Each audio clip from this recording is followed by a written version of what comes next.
I started working on this because I was a patient seeking care. I had a home invasion in my apartment. I couldn't find a psychiatrist, even though I live in New York City. Imagine you're the CEO of Talkiatry, a trailblazing healthcare startup designed to revolutionize the mental healthcare landscape. What we believed was that the most constrained resource was and still is the number of psychiatrists in America, right? So there's only 45,000 psychiatrists, but those 45,000 aren't available to people like you and I who have commercial health insurance. Talkiatry operates at the intersection of psychiatry and insurance, ensuring access to quality mental health care that's both affordable and convenient. But this groundbreaking endeavor doesn't come without its challenges. You're ready to see your first patient. This is going to go great. And COVID comes along, and suddenly... First New Yorker to die related to coronavirus. What happens? So in the beginning of April, we were still planning our training. And, this was right in the thick of, is COVID a thing? Is it not a thing? Nobody really knows. But man, did it throw a wrench into the plans? What do we do? Do we even open our doors? Do we delay the launch of the business? This is Beyond the Couch.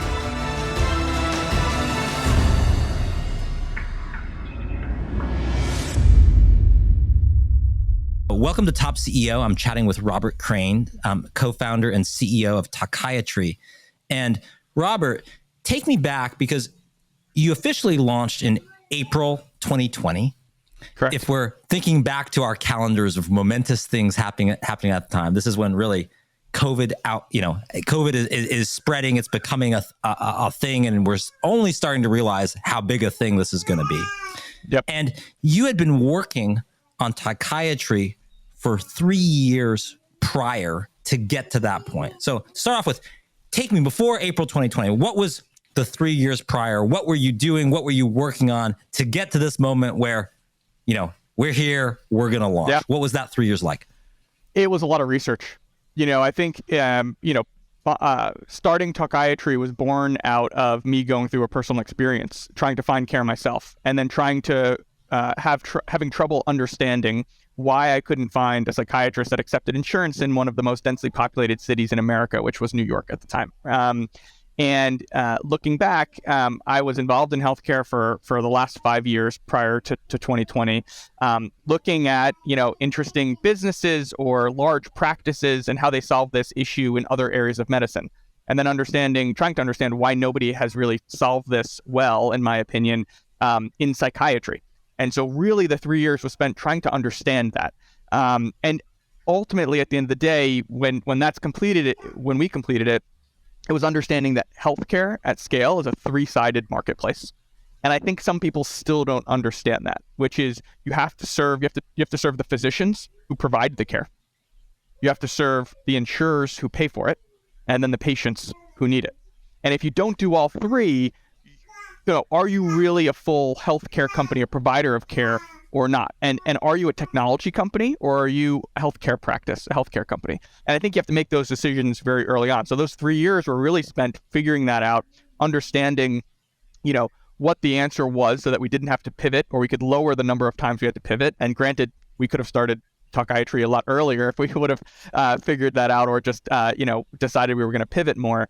And then planning it out from the business model to the financials to understand that the economics worked and this was going to be a sustainable business. It wasn't something that we said we're going to launch because we have a revenue model and we're not sure how it's going to be profitable. This is something that we launched with a really concrete understanding that this was going to be a large, sustainable business, which informs how we build it early on. If you have such a high conviction, it's going to be something larger.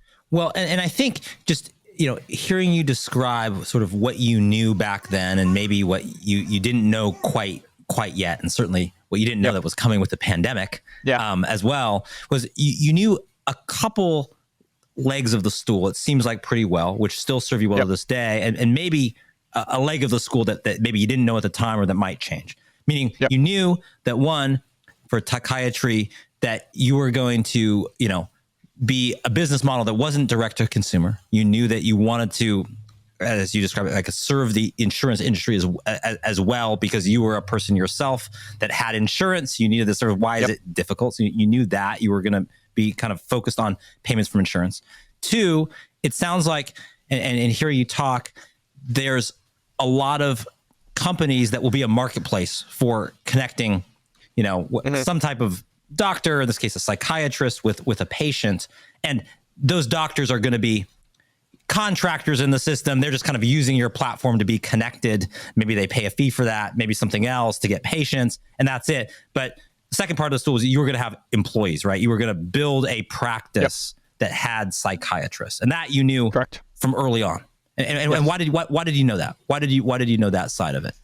I think, when I look at an industry, the first thing I'm looking for is what's the most constrained resource here? What's the most impactful thing that everyone needs, and that has the biggest impact? And when you look at behavioral health, therapy and psychiatry are two really different disciplines, if you will, and they're two different types of providers. When you look at therapists, yes, there's a shortage of them, and we're in dire need of them for sure. There's also, 750,000 therapists in the United States, and what's the time it takes to have a therapist go through training, right? And what part of a patient's treatment do they own, and is that the most impactful part on the patient's total cost of care, physical medicine and behavioral health? And so we didn't believe that it was necessarily focusing initially on therapists. We didn't believe that it was focusing on other types of mid-levels, and we didn't believe that it was focusing simply on applications or connectors. What we believed was that the most constrained resource was, and still is, the number of psychiatrists in America, right? So there's only 45,000 psychiatrists. 60% of counties in the US don't have a psychiatrist at all. And so when you look on that, and then you look further and you say, wow, so there's a shortage, there's 45,000. That's a shortage of about 50% by 2025, to put it in context. So we have about half of what we need by 2025. And then you say, but those 45,000 aren't available to people like you and I who have commercial health insurance.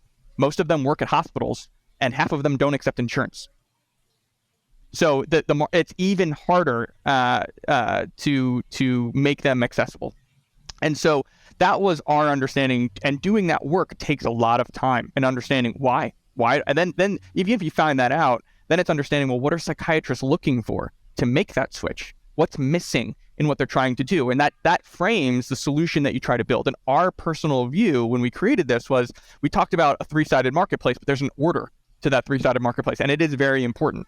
And the order is, first, you have to be the best place in the country for psychiatrists to work, right? Number two, you've got to solve the problems for a payer. If you do those two things, then you enable the doctor to solve the problem for the patient. And if you go the other way around and you try to solve the problem for the patient, well, what about, and who's paying for that care? Can the patient actually pay for it, even if you solve their other problems? And so that order was something that was very important for us in terms of how we tackle this problem. I see. And so you have a sense of the business model. You have a sense of kind of what are the constraints that are the key things you have to get done. You even have a sense of the order you have to do it. You kind of have to do it in this order. And you're moving towards April 2020. That's the time that when we say you launch, you're gonna see your first patient, right? Exactly. Someone's gonna actually like walk in the door. And at this point, how are you delivering that service? Are you gonna open up practices all over? Are you starting in New York because that's where you're based? Physical starting in New York. Physical starting in New York. How many? Space. Was it one space? Was it 5 spaces? How many spaces were you trying to do? How many patients did you want to see? Yeah, we had 5 providers initially, including my co-founder, who's a triple board certified psychiatrist. Okay, so you have five psychiatrists on the payroll that can see people. Okay. Yep, and we had a location that we signed a lease on back in that previous December, so December of 2019. We signed a lease. Okay, and we're talking Manhattan, New York City, yes, or Manhattan, New York City. Yep, okay. 27th and 6th, right in the heart of kind of the Flatiron Nomad district, if you will. I used to have an apartment right near there, right? Like there you go. Yeah, 6th and 29th. You know what? We're still in the office. We took another floor. This is now a floor above that, but out my window is 27th and 6th. So we signed an office. I used to live at the Beatrice, which is right there. It's a building right there. I think I can see it. Yeah. Okay. Okay. There you go. Yeah. And so we signed a lease for a small space of about 2,500 square feet, and we had about 5 offices in it, in addition to a small waiting area. And the thought process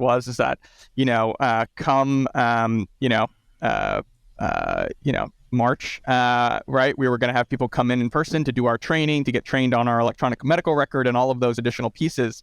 And that was the plan. And the plan, the financial model and everything was driven by, physical locations throughout the country. So what was going to happen? So let's say, so like the Flatiron office goes great. Then what were you going to do after that? You were going to scale where? Like more in Manhattan? That's an expensive place to scale, but you could do it there. Correct. And then were you going to go into New York State? And then it deals with kind of, healthcare and states and licensing and other things. What was going to happen? What was the model that you had projected out for investors? Yeah, the model was, I was the only investor at that point, so okay. It was even more important.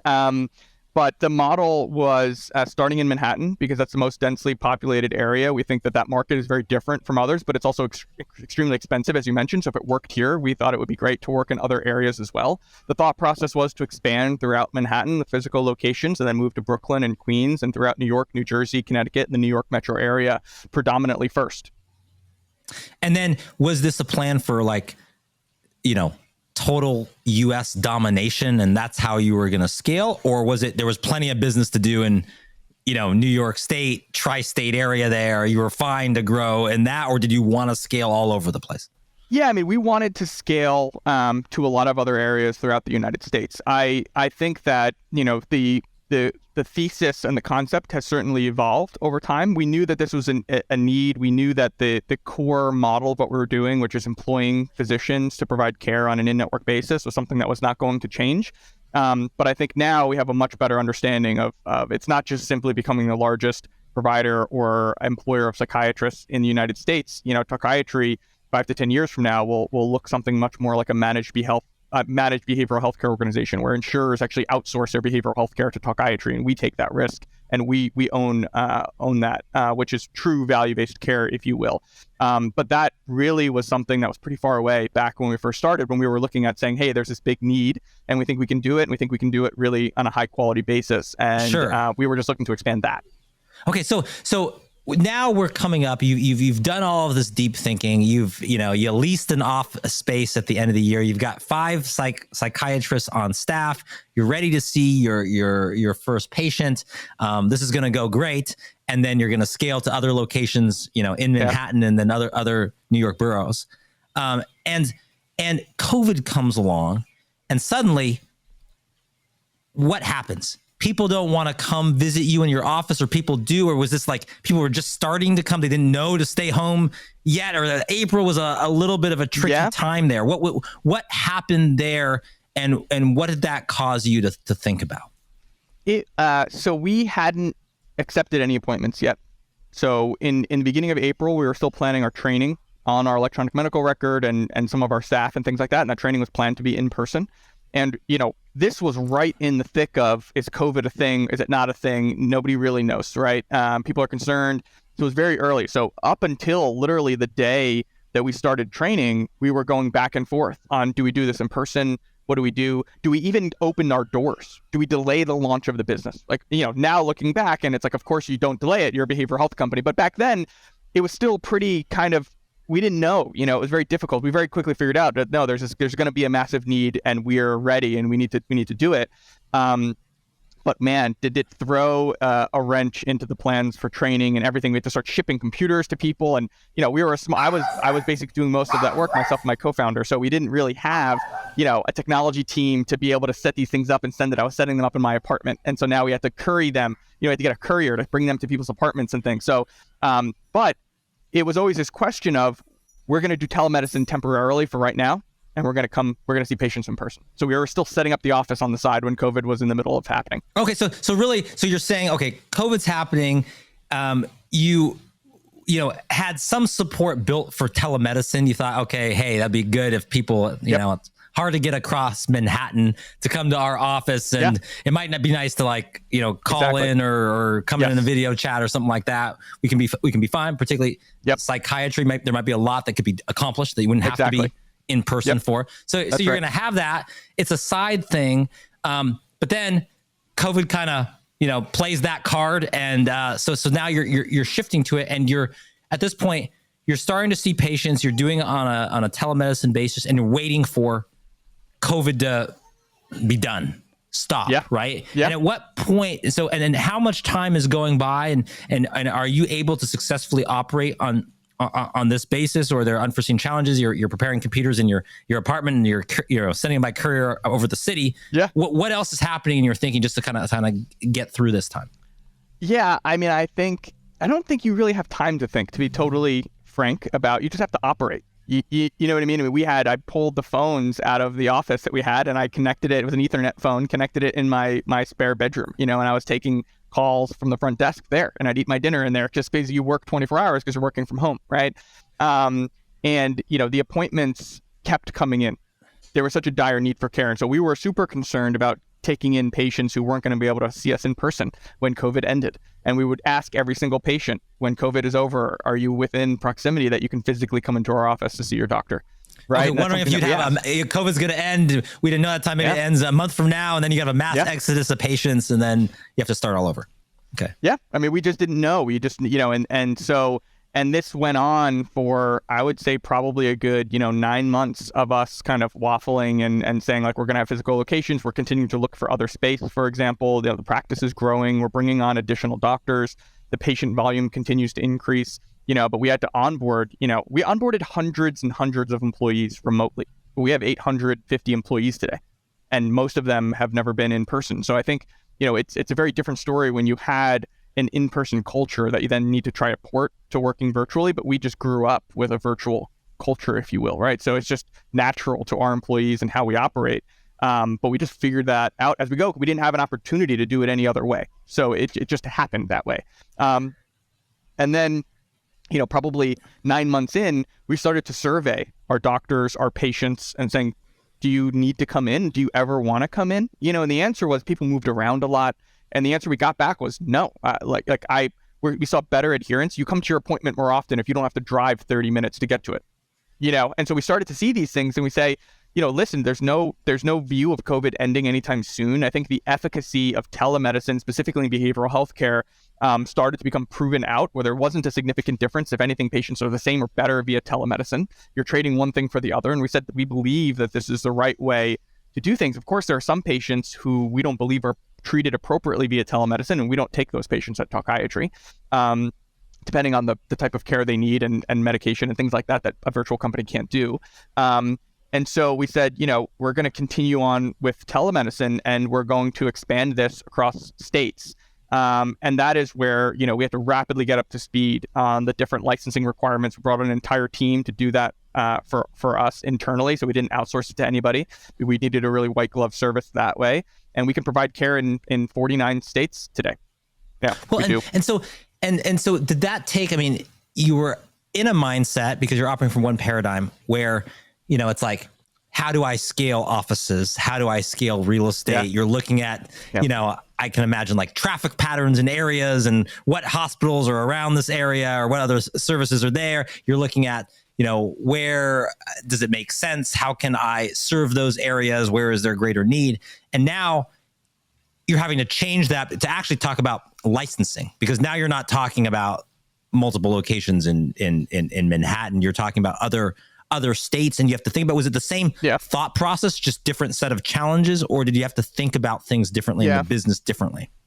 I think thinking about things the same way, but it changed the number one priority, right? So, when you're always looking at expanding to states, we're in almost every state now, but when you're looking at it in terms of what you go into first, you're looking at what's your payment model? So our payment model was insurance, and we knew who we were contracted with. And we say, okay, well, what's the percentage of the population in these states that have commercial health insurance? What's the percentage of patients, of people in these states that have a mental illness, for example, that might need care, right? So you're doing all of this analysis, and then you're trying to pair it with what is the pool of providers that are in that state, right? A lot of psychiatrists live in California, Texas, Florida, New York, New Jersey, Massachusetts. So if you're going into, West Virginia, for example, or Ohio, and you're looking at it saying, well, how many doctors are here that are licensed that we can use as well? So that analysis doesn't change. But what does change is, before that, the initial one is kind of, again, where do you put an office? How much does that office cost? And it's significant. It's almost all of the capital required to move into a market to a certain extent, right? From the way that we were doing it.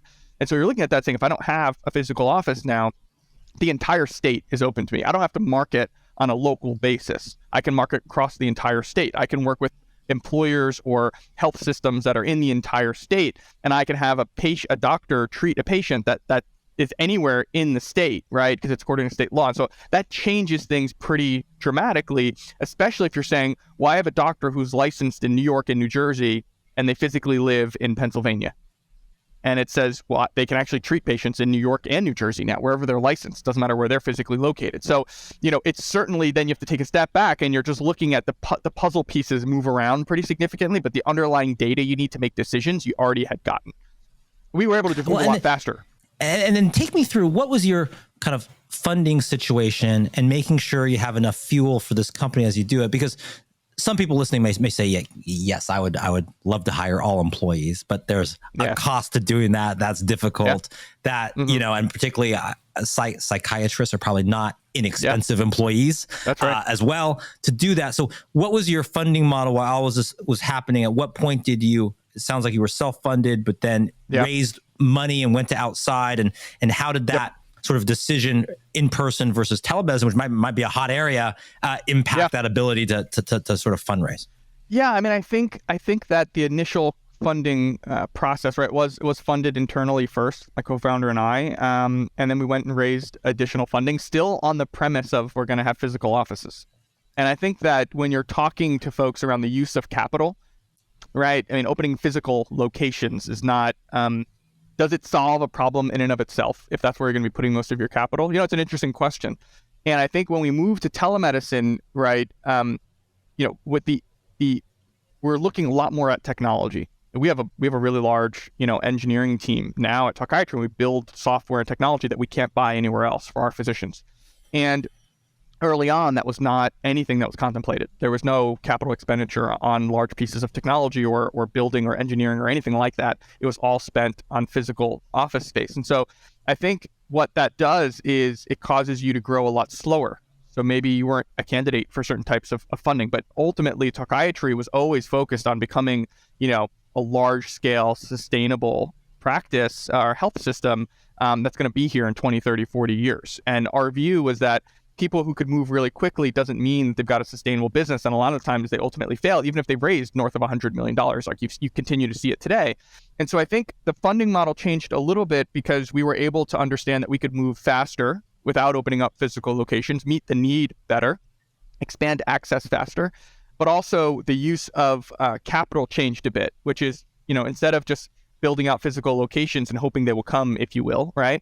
To saying, well, instead of opening up a physical location, we can instead hire extra number of doctors who could directly treat patients.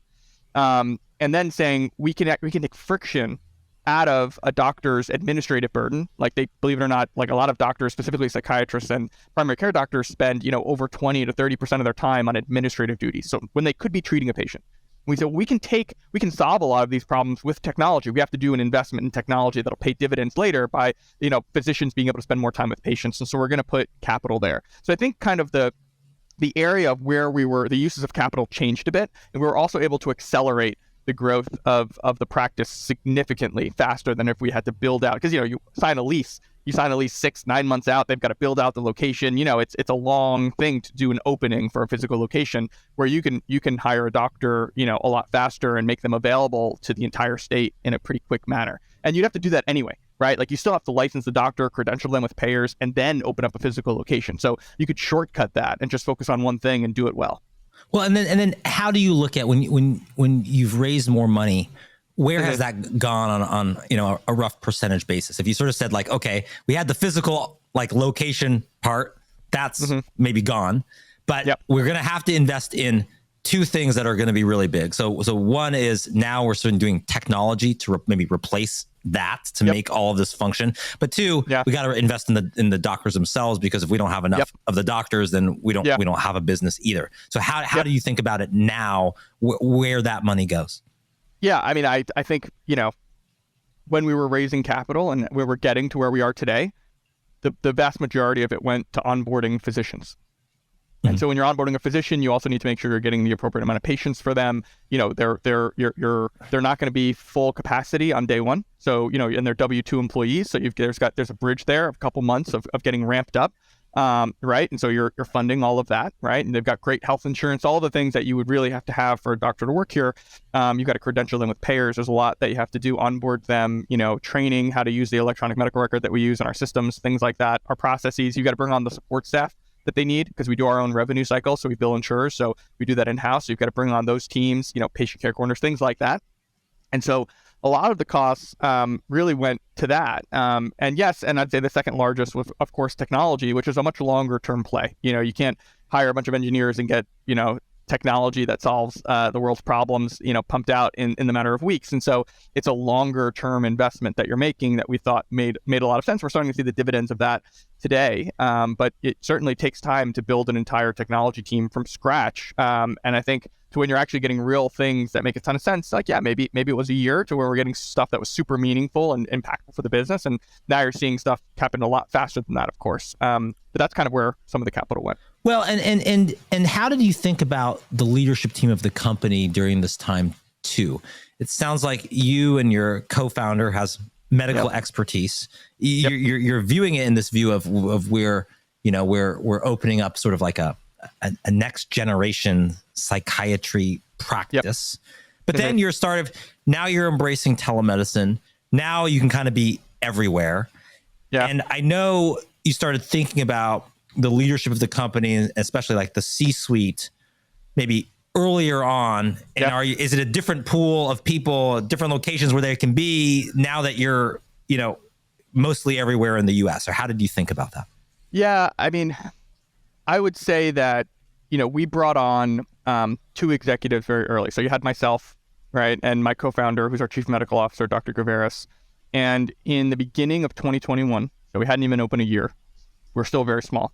We decided to bring on a really seasoned chief operating officer, someone who's had decades of experience in the space managing physicians at real companies that are doing billions of dollars in revenue, as well as a chief technology officer before we even had any technology personnel at all, and someone who is just healthcare technology through and through in New York City, working at places like City Block or Remedy, ZocDoc, all of those places. So 2 really seasoned people in both technology and operations. So now you've got 4 executives at a company that's barely a year old and not doing the revenue to support anything near that, right? And I'd say that's an alternative view. Most people would not do that. Most of the time, like if you're building a technology company, one of the co-founders is the CTO, the other is a marketing person or a product person, and they use that for a long period of time, right?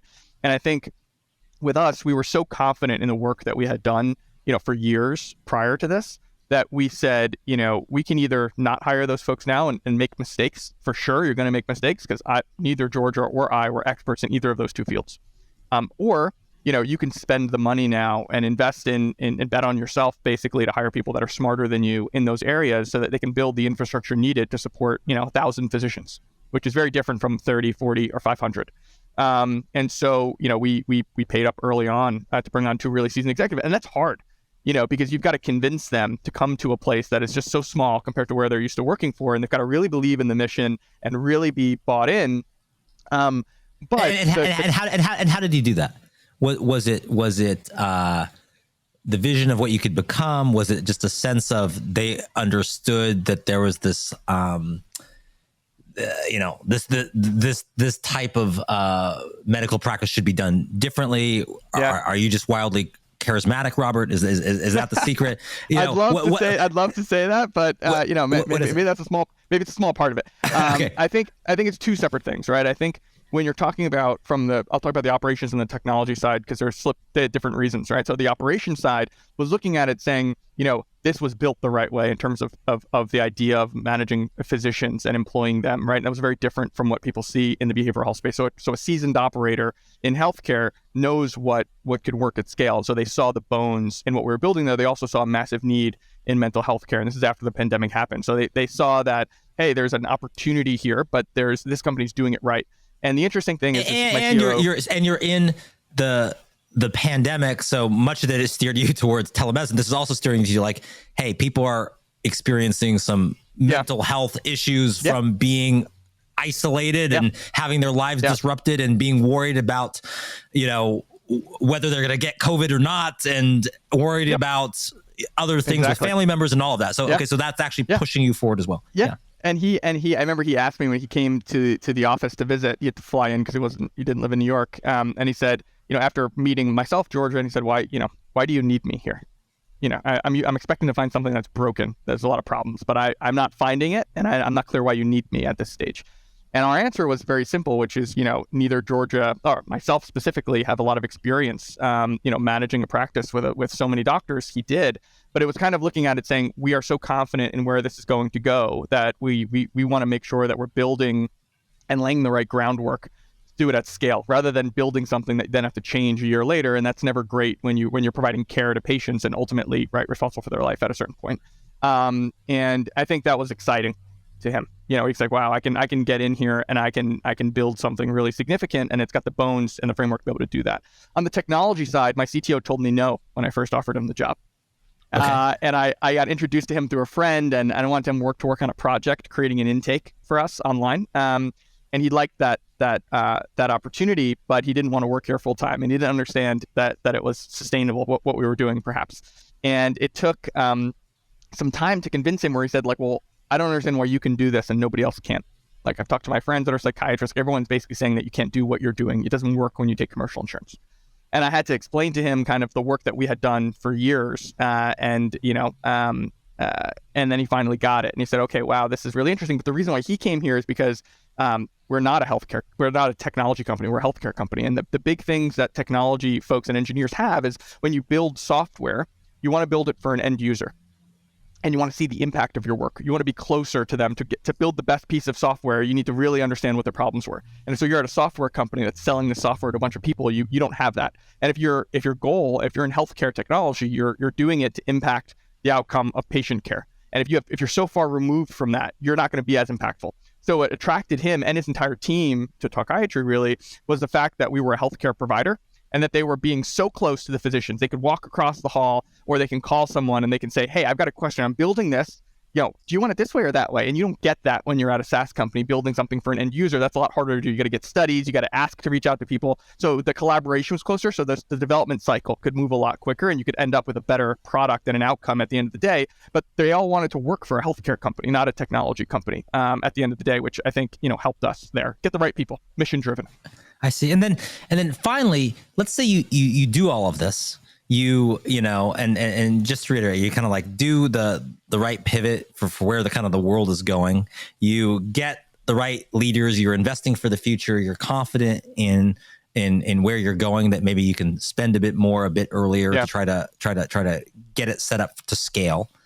Mm-hmm. But then if you don't get psychiatrists and continue to grow that, or if they don't have a good experience, then you've got a problem. Even if you're doing a great job marketing, people are coming in, you're just not going to be able to, and it can easily spiral the other way, because if people, your psychiatrists are slammed, they can't get to everyone, people are not getting a great experience, then they tell other people, it could start going the other way too. So if there's few psychiatrists to begin with relative to the population, and they tend to work in hospitals or places that are not what you are building. Yeah. How did you think about that, and how difficult was it to try to give a work experience where people would stay for very well-educated, highly paid people? Yeah. I mean, and again, this goes back to, Talkiatry views healthcare as a three-sided marketplace, right? It's the physician who provides the care, it's the insurer who pays for it, and it's the patient who you deliver it to. And, we thoroughly believe that there's an order to that in terms of how we were going to build it. And we wanted to first serve physicians, just to your point, right? I mean, if you don't have high quality physicians, this doesn't work. And so, we're just laser focused on providing the best experience for them, the best place for them to work. And, we certainly have paid up for things that we couldn't afford at the time. Our health insurance is a great example. It was free from day one for doctors. Incredibly expensive. But for us, we said, like, listen, I mean, these are people who are, not being given the tools that are needed to be able to do their work to the best of their ability. But for the other side, I mean, and health insurance sounds good, but here's the other side of the decision to go to telemedicine, which is, if you're used to a model where you're going into an office, and you go into an office, and like a lot of companies during that time, you feel connected to the people you're with, you share a joke a little bit more directly, you go have happy hour after work or something else, or you do something else, you have all that. So aside from being like, we're going to give you a great benefit, how did you think about giving a great experience, and particularly with one that a lot of companies face, which is in this like a sort of remote environment that has benefits clearly. You don't have to drive into the city and do some other things you want to do, but may have some drawbacks in how you build this, that you need a very kind of cohesive team. Yeah, I mean, I think there's a philosophy around it, and then there's very tactical things that we did, right? And so just to be clear, it's not just about compensation and benefits for providers. If anything, that's actually not even on the top 3. It's kind of like you have to have it to check the box, but that not what they're looking for.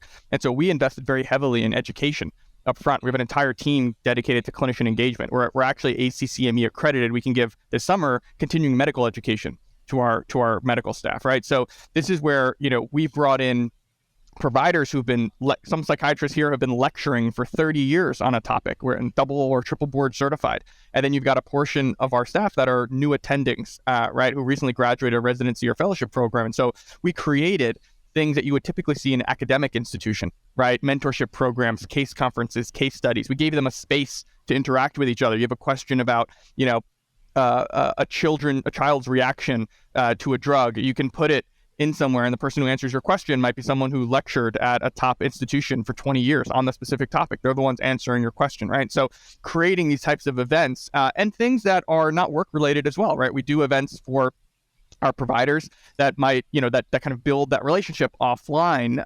And we have very high attendance rate for these things. So I think there's a lot that goes around it. Also, it's the words you use to describe what you're doing. Is there something they can attach themselves to, right? Talkiatry is a medical practice. We're not a technology company, right? We don't call ourselves a business, for example, right? We don't have customers. We have patients. I think there's a lot of nuance that goes into, do you feel good as a doctor working here? And we have doctors who have been working for 20 years who said this is the first time they've ever felt like a real doctor working here. And we're like, wow, that's powerful stuff. That means we're doing something right. And it's a lot of little nuanced things that go into it that, say, hey, listen, we're not saying this is going to be the easiest thing in the world, right, by any means. But what we're trying to do is achieve something that nobody's ever done before, and you could be a part of that.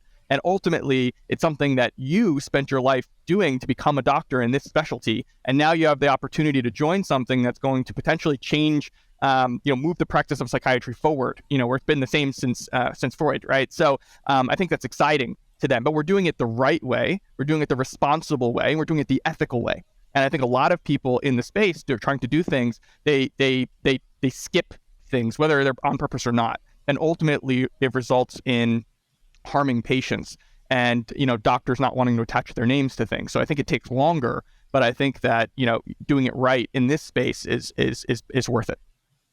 And clearly, Robert, you have a little bit of charisma on the topic as well, which helps, which is good. So take me through to kind of where the company is now and what are the next challenges ahead. I mean, and just for where it is now, I know you have, I think, 800 plus employees. How many of those are doctors? About 330. Okay, about 330 doctors. You're in 48 or 49 states, or most of them. Where are you not? And are you going to be there soon? Yeah, we are going to be there soon. I think the 2 states that we're not in, I believe we're not in New Mexico, and I think we're not in South Dakota.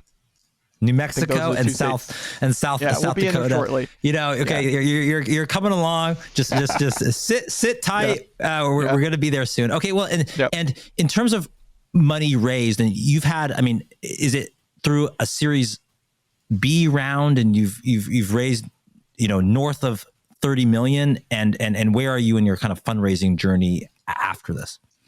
Yeah, I mean, I would say we've decided to no longer announce funding rounds. We don't think that really gets to the point of what we're doing. So, there's a lot that's happened since then that it's not there. So I'd say that number is kind of dated at this point. We're much closer to a later stage growth company at this point. So we're much larger than folks typically realize. I always joke around when I talk to people about potential investors and things like, how big do you think that we are? Because it's hard to find out.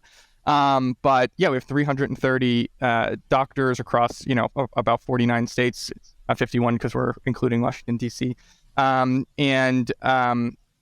I think that, we're in network now, contracted with every major health insurance company in the country in all 50 states. So whether it's Optum, Cigna, United Healthcare, Blue Cross Blue Shield, Humana, Aetna, we've now moved to contracting on a performance basis with some of them. So really working with them to try to figure out how you do value-based care and behavioral health on an outpatient basis, which is tricky and requires a lot of data, and we have a lot of capabilities around that.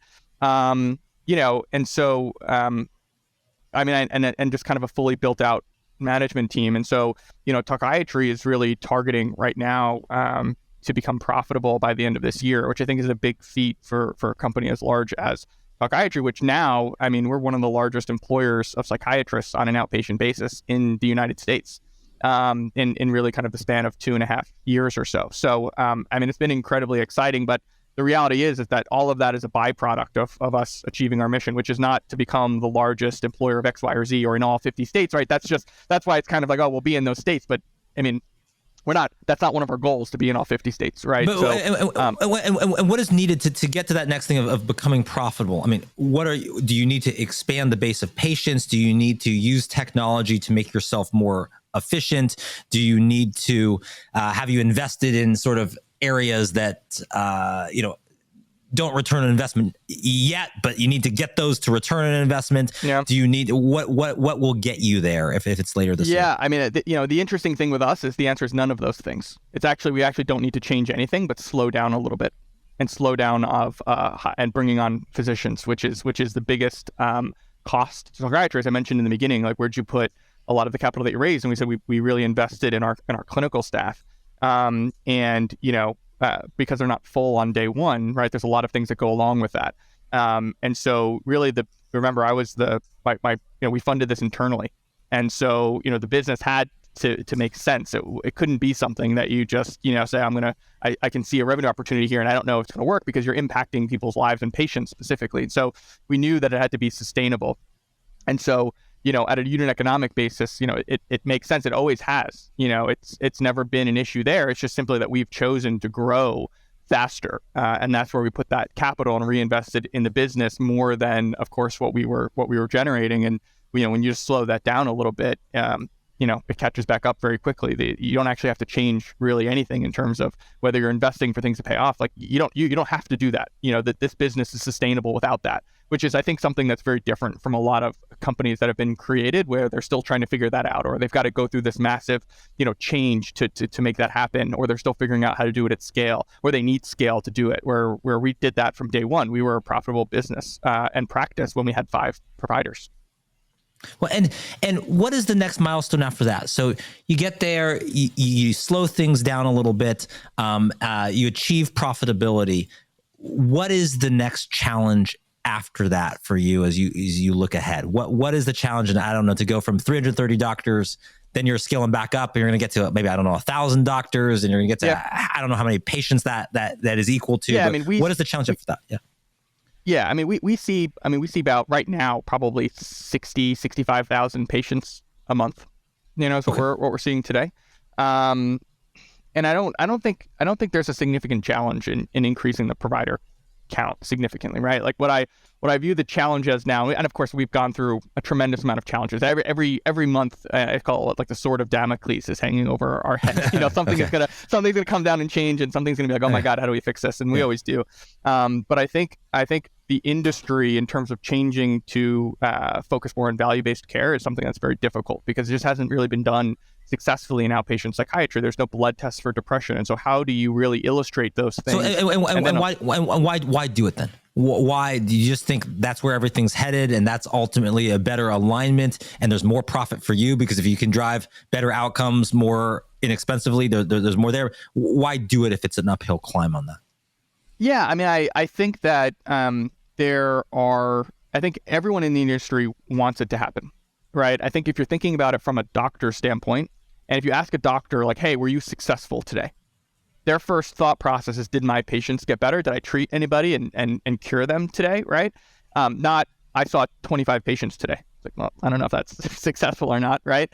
But that's how they're being compensated by insurance companies traditionally in the industry. So the incentives aren't aligned. They're not aligned to say, spend as much time as you need with this patient, do whatever it takes to get them better faster. That's not the incentive, right? The incentive is arguably like you want to continue to see them forever and only for a short period of time, regardless of what happens. And that's how the payment is incentivized, not that doctors do it that way. Yeah.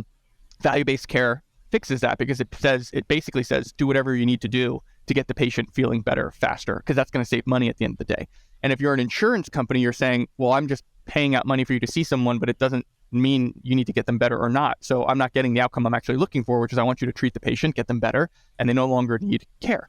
And so I want to pay for that, right? So the fee-for-service model doesn't solve their needs either. And at the end of the day, for the patient, again, it also doesn't, they're kind of stuck between a rock and a hard place. So I think the industry wants it to happen. I think there's just this issue where illustrating it and agreeing on the metrics is very difficult, especially in a specialty like psychiatry that's a little bit more opaque. There's no x-ray, there's no blood test to try and figure these things out that you can say, if X, then Y.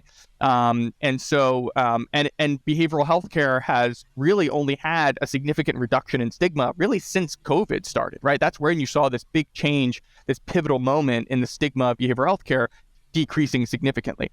The issue has always been there, but it really got pushed to the forefront of everyone's minds because of COVID.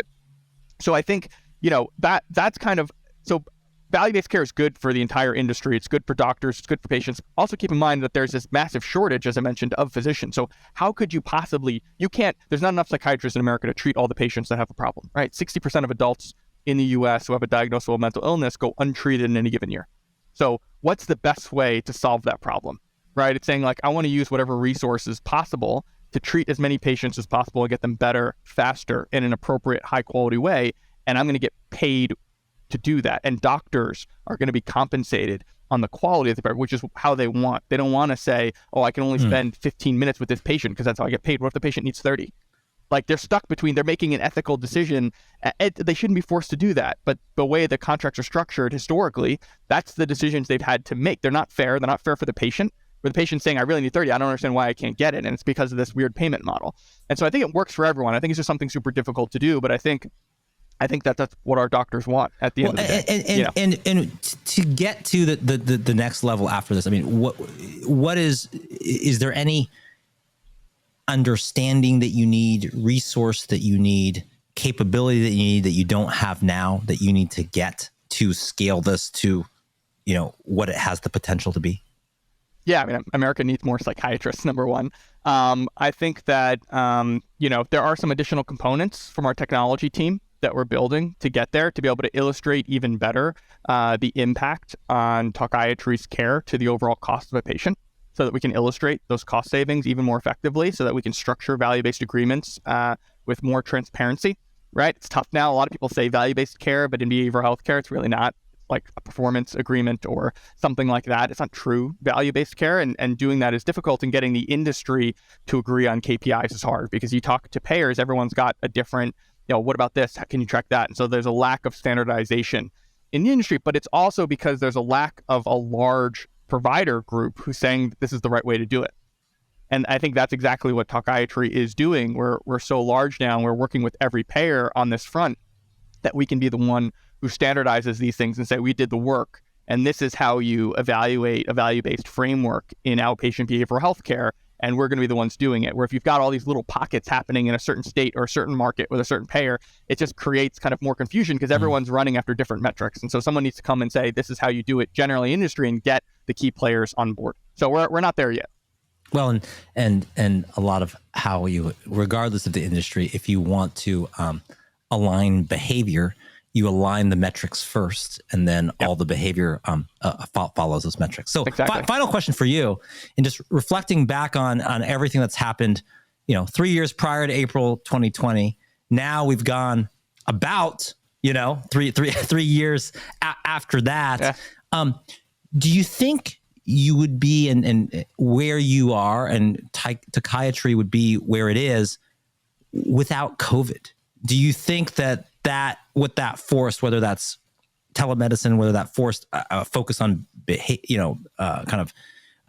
mental health, was for your business something that was critical to your journey? I think it was. I don't think we would be exactly where we are today, right? I think what COVID did was shine a giant spotlight It wasn't that these issues weren't already here. They've been here for decades. And most of the research reports are prior to COVID highlighting this issue. The shortage of psychiatrists were here for a long time before this. I think what COVID did was shine a big light on it. And everyone's saying, oh my God, now we can see we're all concerned about it.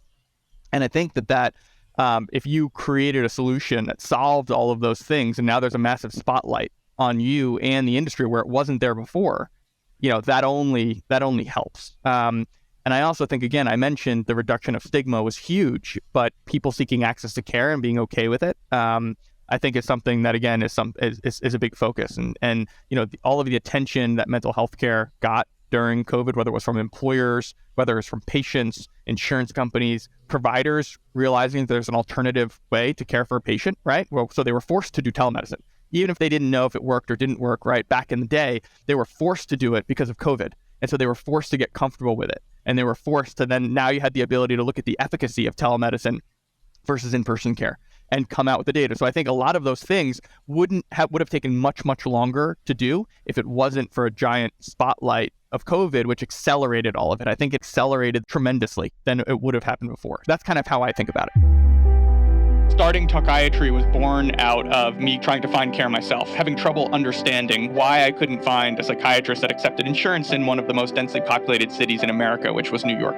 We journeyed alongside Robert Krayn, CEO of Talkiatry, uncovering the company's audacious strides in mental health care.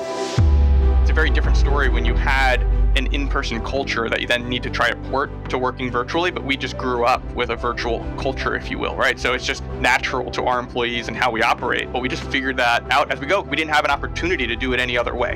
Amidst a global pandemic, he embraced telemedicine, ensuring essential care reached patients, even at the height of crisis. His solution to scaling? An innovative business model that attracts top talent whilst offering psychiatrists a fulfilling work environment. This has been key to meeting the soaring demand for mental health services. Then it's understanding, well, what are psychiatrists looking for to make that switch? What's missing in what they're trying to do? First, you have to be the best place in the country for psychiatrists to work. Number two, you've got to solve the problems for a payer. If you do those two things, then you enable the doctor to solve the problem for the patient. Talkiatry is not just surviving in a competitive market, it's thriving. Most inspiring is how they've pioneered a path towards standardizing value-based care in outpatient behavioral health, aiming to create a system that's accessible, affordable, and stigma-free. Their story is a testament to innovation and resilience, and it's clear that they're shaping the future of mental health care. And with that, it's case closed.